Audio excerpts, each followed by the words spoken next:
Thanks for listening to Eat Your Content. If you like what you hear, please consider supporting the podcast through my merch store on TeePublic. Get great quality items like t-shirts, hats, mugs, and more, all sporting the vibrant Eat Your Content logo. Go to teepublic.com/user/eatyourcontent for more great items, and thanks for your support. Nationwide, 35 million Americans were food insecure in 2019. But the amount of surplus food from retailers and consumers could feed over 4 times that number. It's not a lack of food, it's a lack of systems, distribution systems, to get the food in a manageable way.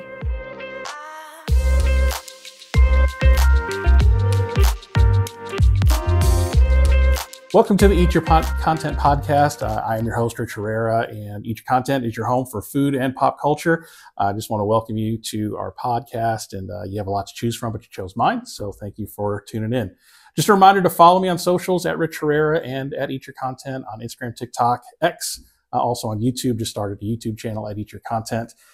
So today's show, I'm doing a special episode on food waste. Normally I cover things about foodie TV and foodie TV shows and movies and kind of that fluff stuff. But for today, I wanted to discuss an issue that affects a lot of people. Food waste is a huge issue in the world today and in the U.S. And just a quick statistic, in the U.S., 30 to 40% of food is wasted every year. In 2021 alone, the U.S. wasted 80 million tons of food, most of which ended up in landfills. So in fact, more food reaches landfills than any other single material in everyday trash. Food that is perfectly edible, fresh, simply is just thrown out. So today I'm talking to a person whose mission it is to put a dent in that number and maybe help solve world hunger. So I have Sandra Staudt-Killea. You are the executive director of Waste Not, Want Not here in Jacksonville, Florida. You are an organization that has been distributing food surplus to nonprofit organizations across Northeast Florida since 1990. That's right. Yeah. 35 years next year. 35 years. So tell me a little bit about yourself and kind of how you got involved with Waste Not, Want Not, and how long you've been with the organization and things like that. Kind of stumbled upon it. I actually found it by mistake one day when I was looking up something else for my daughter. Went to volunteer, and I decided that it made perfect sense. There's all this perfectly good food available, and there are people that are hungry right next door, so why not do that? So I volunteered for a couple of years. I helped them incorporate. They had been around for a long time before I joined them, but we incorporated. We're a 501c3 tax-exempt organization now. And over the years, I volunteered more and more, and at some point kind of became the executive director by default. And I've been doing either volunteering or working at Waste Not for 20 years now. Wow. Started out as a volunteer. Yes. One day a week. One day a week. Now it's 24/7. That's 24/7. Right. So tell me about Waste Not, Want Not's overall mission. Like, what is its purpose here in Northeast Florida? What is it that the mission does? So our tagline is connecting the dots between surplus food and hungry people. Our mission is to prevent the waste of items that can be used to fight hunger and poverty here at home. So basically, we try to intervene wherever there is food that's still healthy and wholesome and is going to be discarded, whether because it's in the wrong color packaging for the holiday is over, whether it's getting close to its sell-by date, an item is cosmetically imperfect, but still perfectly good to eat. That's where our volunteers intervene. They try to rescue it from the stores and restaurants. They bring it to our location, and from there we sort it and we share it with other nonprofits. As you mentioned, we don't serve individuals and families at our location, but we serve groups that are food pantries, missions, soup kitchens, after-school programs, weekend backpack programs, group homes. All of those organizations come get what they need from us. So to be clear and to clarify, you are not a food pantry. You are not open to the general public on certain days to come and fill a bag full of food. No, we rescue between 4,000 and 7,000 pounds of food a day, and it would be very difficult to share all that food in the same day, which we do if we were serving one family at a time. So also we are located in a place that's not really conducive to having a lot of uninvited traffic. Right. So I want to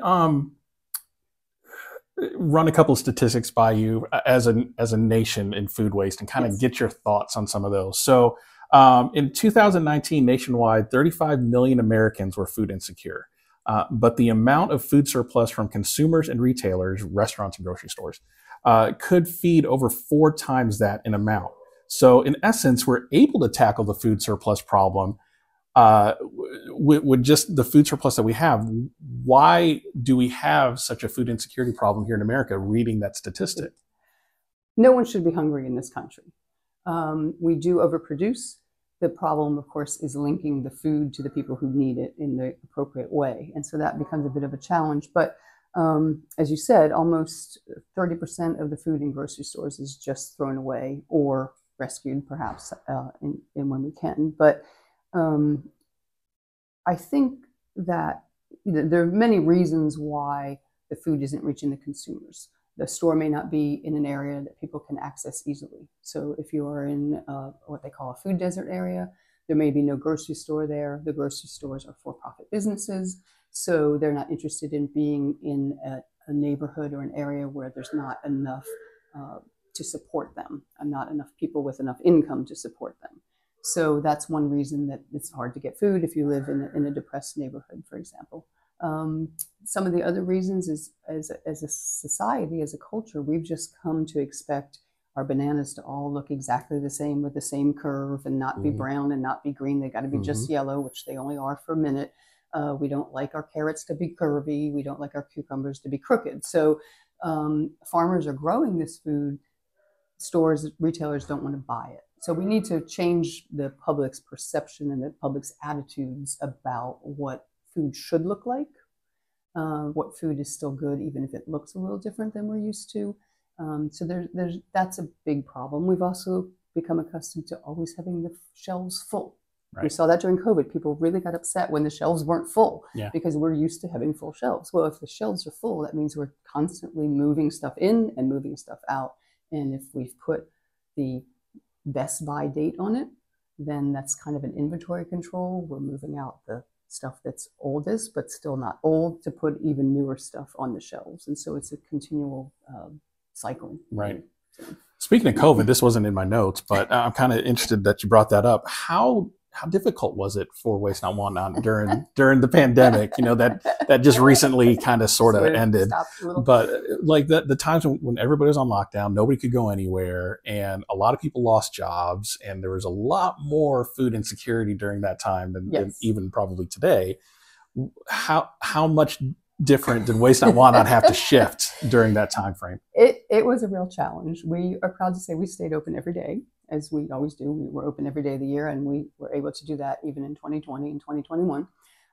It was a challenge because a lot of our volunteers are seniors, so some of them did feel that they needed to take some time off, but other volunteers stepped up to do extra shifts. It was a challenge because when in the state of Florida, restaurants had to go to takeout only, we started getting calls from restaurants that had just filled their pantries and their refrigerators and freezers and weren't going to be able to use that for their takeout menu. It took me by surprise, the first couple of restaurants, so many lemons. Well, it's for the iced tea, the wedges for the drinks, but I couldn't figure out why every restaurant was giving me so many lemons. But that was one of the things that we discovered. The Clay County school system had put all of their produce and their little boxes of milk in, and then they closed a week earlier than they expected. They were going to be open one more week before spring break, and they closed that week. So we had to help them find homes for all those thousands and thousands of cartons of milk. But the challenge was a lot of our charities that we give to were also closing down because they're run by volunteers. So it was a lot of more interesting logistics than usual. But we were able to help a lot of people that we don't usually help. And the demand just soared at the food pantries and the Meals on Wheels and the meal deliveries. So we were glad to be able to do that. So it was good that you were able to survive. People were still able to get food, a lot more. And so you got an influx of food, and then you were able to at least get that out. Find a way to get it out. Find a way to get it out. So that's good. The first couple of weeks were really interesting. I'm sure. I'm sure your brain was racked. Like, oh my gosh, what are we gonna do? How am I gonna get volunteers in here for one? Just logistically thinking about that, and how do I make sure they're 6 feet apart? And so it's good that, because a lot of nonprofits and a lot of businesses went by the wayside during 2020 and hadn't been able to recover. So it's good that you're such a vital link in this chain of being able to distribute food surplus that you were able to stay up and open and around. Essential services, right? Well, we're an essential service, so we stayed open. That's good. So let's kind of narrow the focus down to kind of the Northeast Florida. Now you're located here in Orange Park, but you serve a pretty decent amount of area here. So kind of run down the list of the counties that you serve. So we serve 14 counties. We serve obviously Clay and Duval, but also Palatka, St. John's, Marion, Alachua, Levy, Bradford, Baker. I can't remember all of them, but so it does go pretty far. It doesn't just stay in Clay County. That's one misperception that I'm glad we can dispel, is it really does serve. We have one group that comes from Gainesville every Saturday to get food from us. So they do come from far. And our location here is ideal because we are in a densely populated area. So there are lots of stores and lots of restaurants to rescue from.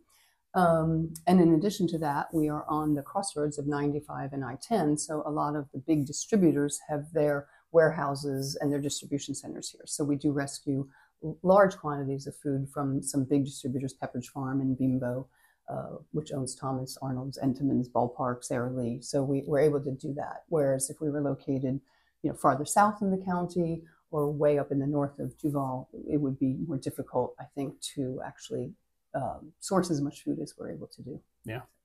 So some of us, me included, we're kind of far removed from those experiencing food insecurity, but you're in the trenches, you're dealing with it every day.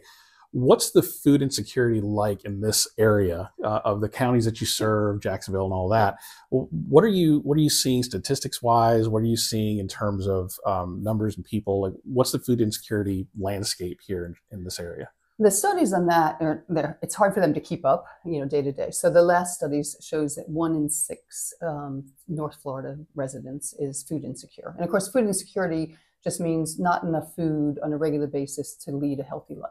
Right. Okay. So, and 1 in 6 is kind of a fancy way of hiding the actual numbers. So in Clay County, 1 in 6 is, I think, 220,000 people, or maybe I can't remember the exact number, but I think it's funny when we say 1 in 6, it doesn't really emphasize that these are people. Right. These are a lot of people that are hungry on a regular basis. So, so there's that. The demand for food has not really gone down, even though the pandemic has kind of waxed and waned. But with inflation, food, of course, is one of the things where it has been hit the hardest by inflation.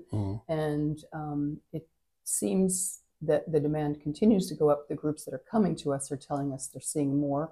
And since January of this year, we've had, I think, 12 new groups apply to get food from us. So, there's a lot of a lot out there, a lot of people. So, like you're saying, Clay County alone, you're looking at 200,000 people. That's not an insignificant amount of people.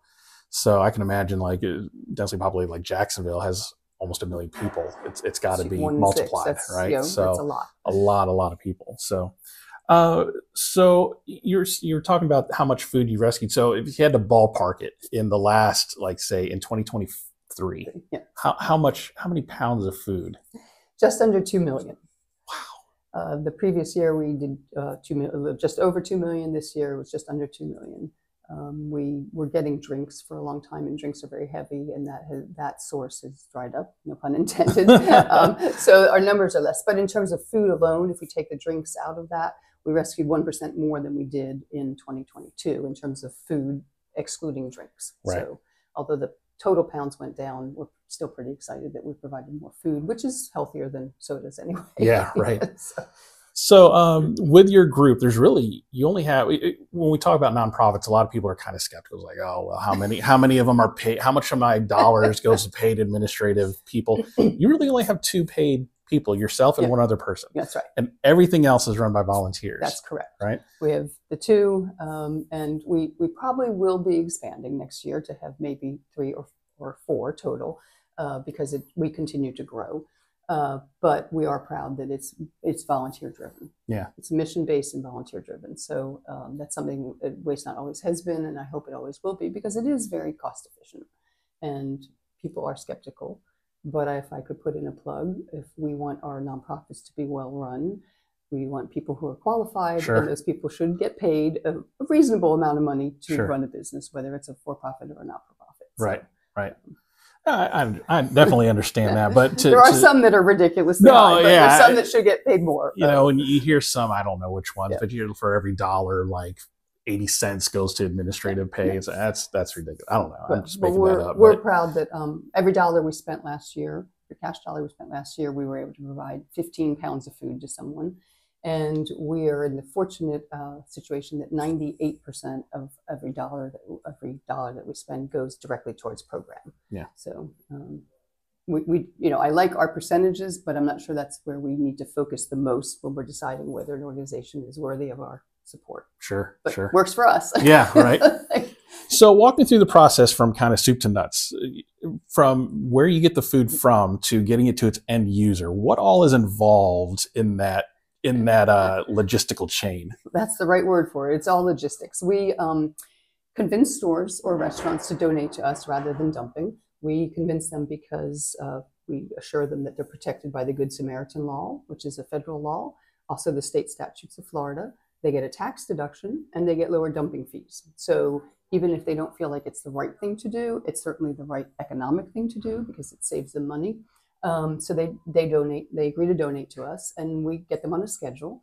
And our volunteers, typically using their own vehicles, will go to that store and rescue whatever's available. So 154 times a week right now, one of my volunteers or two are at the right place at the right time to rescue food. So 154 times a week, volunteers bringing food into our building. We're located in the town of Orange Park. Our daily drivers who use their own vehicles go within about a 15-mile radius of that to rescue food. We also have a box truck that we use for the bigger rescues. I mentioned that we get food from Bimbo and Pepperidge Farm and Pepsi and Dr. Pepper. We do that in our box truck, but it's driven by a volunteer as well, or several different volunteers go different days. So all that food is at our building by 10 o'clock every day of the year. Usually, sometimes it's a little earlier, sometimes it's a little later, as we saw today, but typically by 10 o'clock. And that's between 4,000 and 7,000 pounds on average each day. And then our volunteers that work in the building sort that food so that we are giving each recipient group what's useful to their end recipient, to their clientele. So if it's a mission, we might be able to give them the larger hams and whole turkeys and big amounts of produce that are all the same. If it's a group that's serving homeless people, we're going to give them the small pieces of cake that are already cut and in the little clamshell, the small individual salads and wraps from Trader Joe's, so that they can hand them to these people directly without having to make the peanut butter and jelly sandwich. And if it's regular size stuff, we'll give that to the food pantries. So we've got, as I said, missions, soup kitchens, food pantries, group homes. And so based on what the group is doing, are they feeding? Are they distributing groceries? How often? Do they have refrigeration? Do they have freezers? We have, with experience, have learned what will be useful to them, and that's what we share with them. So by noon every day, our incoming shelves are empty again, and it's out into the hands of about 2,200 people a day eat food that Waste Not has touched. So that's kind of neat thing to think about. And our groups distribute as they see fit. So if it's a group home, obviously it goes into the kitchen. If it's a food pantry, they're open when they deem is appropriate. I was mentioning to you earlier, a lot of our schools now have food pantries in the school. Sadly, a lot of the parents are working poor, but they're working when the food pantries are typically open, and the teachers have realized this and have kind of banded together to get a food pantry in the school so that the parents can pick up groceries when they pick up their kids. Right. So, right. Sad, but it's good that they're doing it. So. Yeah. So a lot involved there, and it does kind of depend a lot on these grocery stores and restaurants being able to do this with you easily and cost effectively. And I toured your storage area and your warehouse, and I saw a lot of Publix stuff. So no free ads, but I like Publix. So there you go.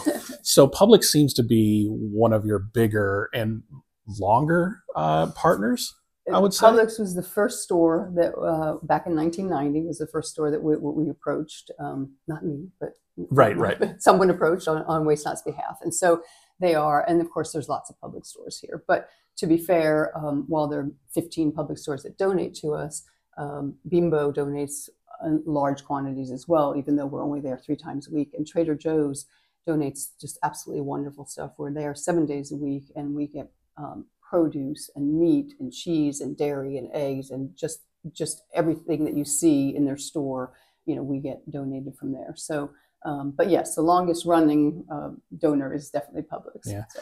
One thing I noticed too, when we talked earlier, I said this is not a food pantry, so I want to make sure that people understand. Yes, please don't show up with your 18-year-old canned goods from World War II or whatever. What I saw in your warehouse though, that's different than I've seen from food pantries, for instance, a lot of fresh produce. I was helping a lady load up a box in her car, a couple of boxes in her car. There was tomatoes, oranges, fresh basil.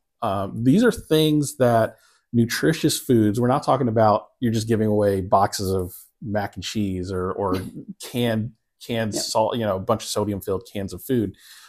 These are things that people can actually like eat healthily and be able to take advantage of and cook their own food and not just be subjugated to whatever microwave meals that somebody was nice enough to give them, right?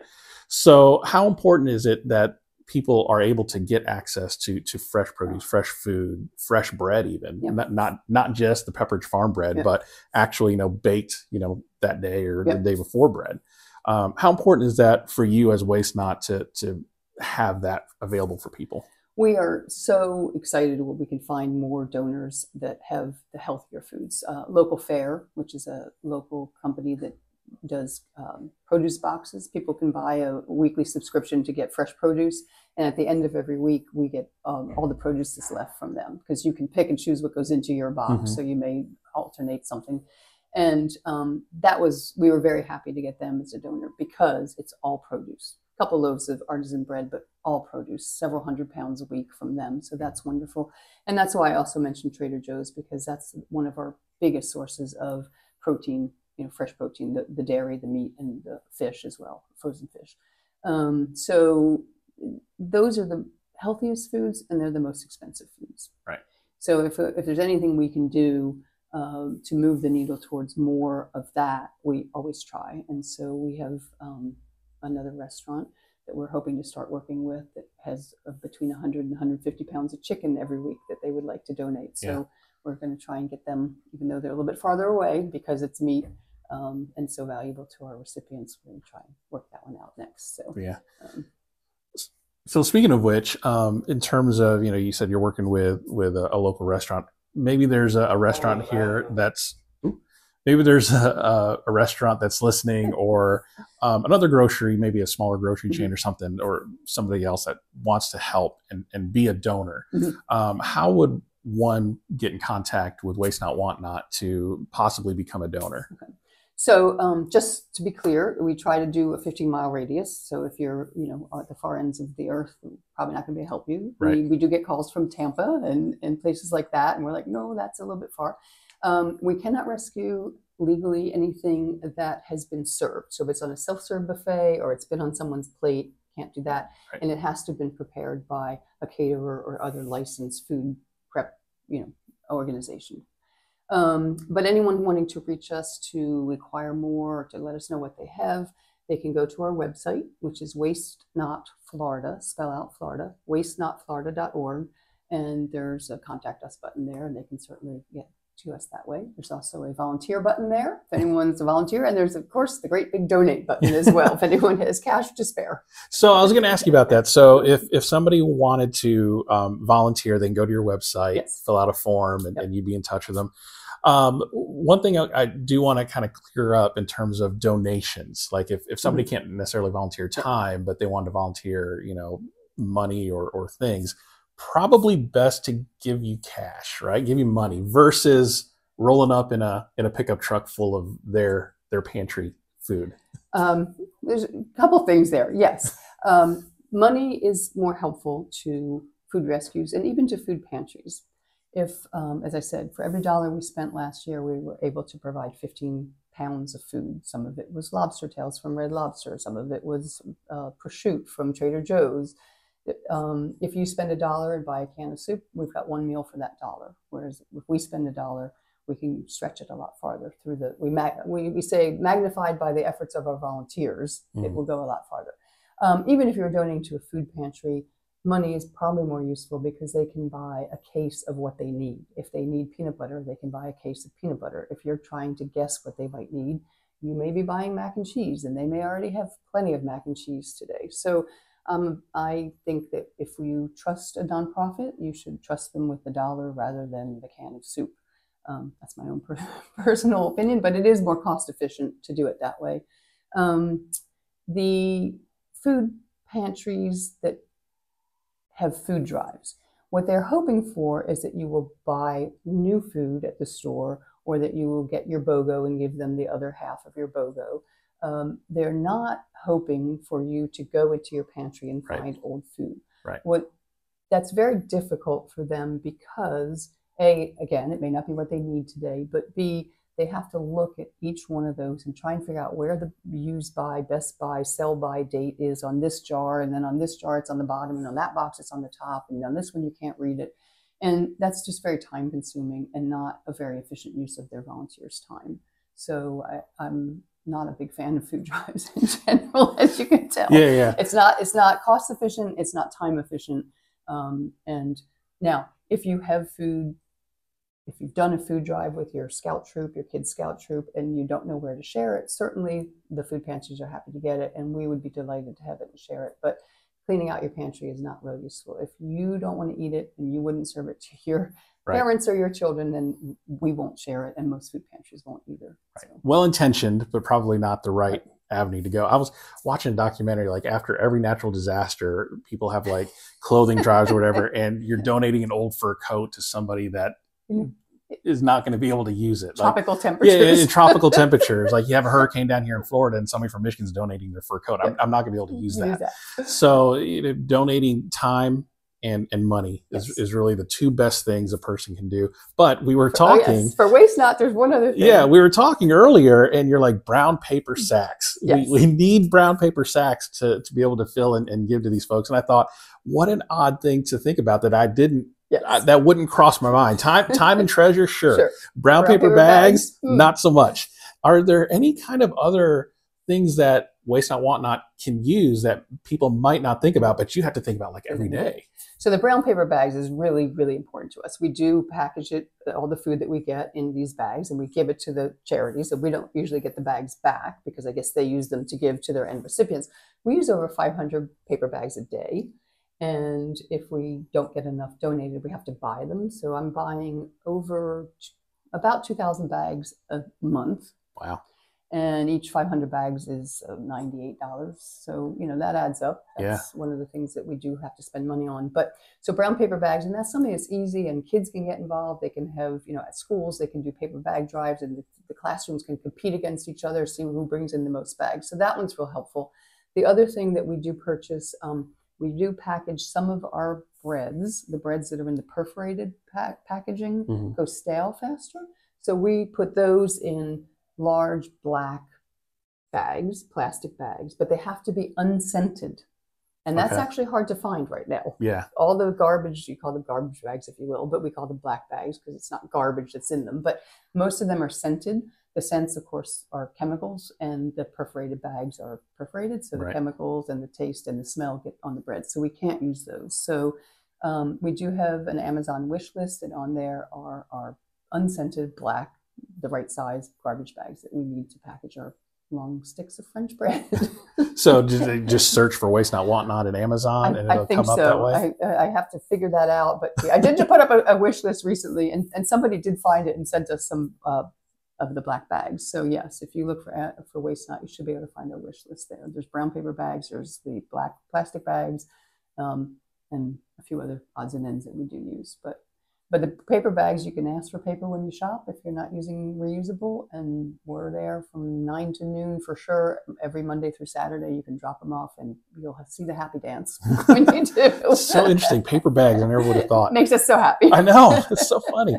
So what else about Waste Not, Want Not do you want people to know about that maybe we didn't cover or talk about that would be helpful to viewers and listeners? Okay, so we talked about how we get the food in. We talked about how we share the food. Yep. We talked about some of our needs. Obviously, always need more volunteers, because if we're doing 135 rescues a week, plus the people working in the building, inevitably somebody wants to go visit grandchildren or has a doctor's appointment. So we need substitutes. Even if you can't commit to a weekly schedule, you can be on call for us when we need a substitute. And our other employee is our volunteer director / dispatcher.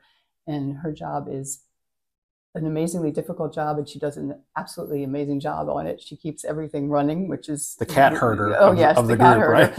And you know, and she just really is very much a people person. Our volunteers love her, and she gets all those shifts covered somehow, some miracle. And there's some months where there's over 200 subs needed in a month because it's summer vacation and everyone goes away. But so we always need more volunteers. You know, long story short, and what else? You know, the misperceptions that we only serve clay and Duval. We talked about that already. Yeah. The misperceptions that we're a food pantry. We're not a food pantry. Right. We're kind of at the whim of the food donors. We have what we have. We're not in the storage business. Whatever we get in, we share. It's got to go out. It's all perishable, semi-perishable. So we're not sitting on things. We're trying to share those as quickly as we can. So one thing I forgot to cover, if you're a nonprofit or a ministry that is looking to take advantage of the resources of Waste Not Want Not, they could also go to your website, wastenotflorida.com or .org, sorry, wastenotflorida.org. Fill out the same contact information. You kind of go through a vetting process of what you need or what they need. Yes, on there, there's actually, for the volunteers, there's a button and there's a form to fill out. For recipient groups, there's a button also, and there's a survey. Basically, what do you do? How often do you do it? Do you have refrigeration? Do you have freezers? Are you serving meals? Are you distributing groceries? You know, all those questions, and then we'll get back in touch with you and see how we can help. Okay. So. One other interesting fact that this came to mind, we were talking earlier, like, unfortunately, not all the food that you bring in goes out. Sometimes the bread ends up getting stale or moldy, but even then you have a plan for that food. Tell me a little bit about that. We talked about it earlier, but kind of tell me a little bit about what happens when that food surplus, unfortunately, spoils. So if anything comes in that's not fit for human consumption, basically the bag is ripped open, it has gotten moldy before we get it, or heaven forbid, gets moldy when it's with us, but that rarely happens because we're moving it quickly once we get it. But for whatever reason, it's not fit for human consumption. We segregate that type of item from our regular trash, and we bag that up separately. We call it hog bread. We put it in separate garbage cans that are labeled hog bread, and we have individuals that can come take that for their animals. And we have one group in particular, it's CJ Acres, and it's a farm animal rescue shelter, I guess. And he comes regularly to get the hog bread out of our, it's in bags, so he can just lift the bag out and take it with him, and that helps him feed his donkeys and cows and whatever else he has there. That is so funny. So we're trying not to waste. That's our, waste not, want not. It's right there in the name. But when you told me that, I was like, truly nothing goes to waste. And that's great. So, local farmers can also go on your website and contact you and say, look, I didn't even know this was around. I'm spending so much money on feed. This might save me a few bucks, right? So, excellent. So besides the website, wastenotflorida.org, where else can people find you? We are on Facebook. Okay. It's Waste Not Florida on Facebook. We don't do many of the other social channels. We do have an Instagram, but we don't have the ability. I don't have the ability to really manage all the social channels. So if somebody's really interested in what we do, but is not available to pick up food in the morning, because most of our rescues are in the morning, but they would like to help us with our social media, that would be lovely. Our marketing skills are not the best. We have been around for 34 years. Next year, as you said, is our 35th anniversary. The one thing, we do what we do very well, but we don't market well. So if there's anybody out there that just thinks this is really neat, but has that skill set, we could certainly, I'd love to hear from them. Go onto our website, contact us. Yep. I'm your guy, your gal. So I'm very happy to have done this because, I'm to give exposure to you, like you're saying, we talked earlier about, we don't market real well. Yep. We're too busy feeding people. We don't have a lot of time to do TikTok dances over in the corner. So if you're a social media manager out there listening or watching, and you want to volunteer some time, give Waste Not Want Not a call, and they would be happy to turn over the social media channels to you guys and see what you can do. Because you guys have been around for a long time. The people in this area know who you are. People that are involved in this type of thing know who you are. But people that are just in the general public don't know. Don't know anything about you. Don't even know that this exists. You know, they know Salvation Army. They know Goodwill's out there that feeds people. But how do they get the food? You know, they're not going out there to Publix and all that. They're coming to people like you. And I think with the food surplus issue, I was watching a documentary. That's the biggest problem with the food surplus, is just that the groups of like yours that are that linchpin that are in the middle of that logistical chain of food surplus and people that need it. There's no good way to connect them, and it's waste not, want not that links that together. So you provide a valuable service that I think deserves recognition. So what's your name? My name is Dr. Lori Sarver. Okay, and who do you represent? Who are you picking food up for? LES Marketplace Ministry. We serve the city of Green Cove Springs. Okay, and do you come here like every week, pick up food? We come weekly to pick up food. We serve 4 different apartment complexes, so each week we go into a different apartment complex. Okay, so you're serving the food insecurity in those apartment complexes? Yes. Okay. How long have you been working with Waste Not, Want Not? I want to say maybe 3 years, maybe 4. Okay. And how much harder would your ministry or service would be without Waste Not? It would be hard, you know, because they give us the supplement to be able to feed those people, because we feed the underserved communities. Okay. And those are usually our elderly population, our single moms, our single parents that have kids. And so it would be hard if we did not have Waste Not, Want Not being a part of our ministry. What would be the alternative if you didn't have this ability to get this free food from Waste Not, Want Not? It would be spending more money out of our pockets, because what we do now, we supplement with meat and canned goods. Okay. And so we would have to now add on the other things that we're getting from Waste Not, Want Not. The bread, I see a lot of bread, some pastries, some nice little snacks for everybody. Yes. So you'd end up having to spend more money for this in addition to the money that you're already spending. Yes. So you'd end up serving less people in essence. Yes. Who do you guys represent, and how has Waste Not, Want Not helped you in your mission? Sure. We represent what's called the Soup Kitchen, and we provide seniors, and really it's a free lunch for anybody on Saturdays at the Orange Park Senior Center. Okay. But they also do it at the Middleburg, Green Cove, and then through that organization, a bunch of different churches support that. And our church, High Point Community Church, we are supporting that. This is our week to do it, and they have been, Waste Not, Want Not is kind of gives us all the stuff we need. Yeah. The bread, everything else, and we just provide some soup and the lunch meat. And then we make sandwiches every Saturday, no matter what group it is. So they've been able to help feed seniors. And it's been nice that we're back in the senior center, so they can sit around and actually socialize. Yeah. And then also provide those in need. Also, we have some homeless population that are in the area, and they come by and they get some sandwiches and other food stuff. Okay. So it's been great. That's awesome. How much more difficult would this be for you if not for Waste Not, Want Not? Like, would you end up having to buy food? We would have to buy all of this and take all that time, so it cuts, costs down, but also time.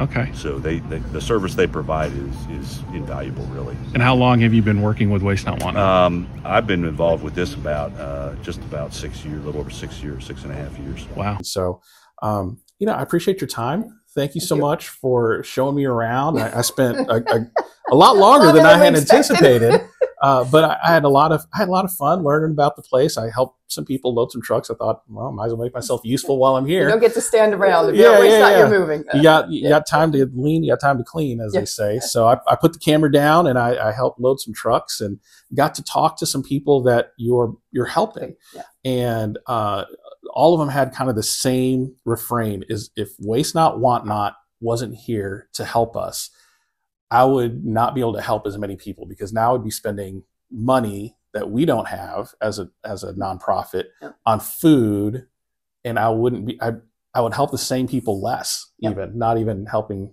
less people. I'd be helping less people. I'd be helping the same people less.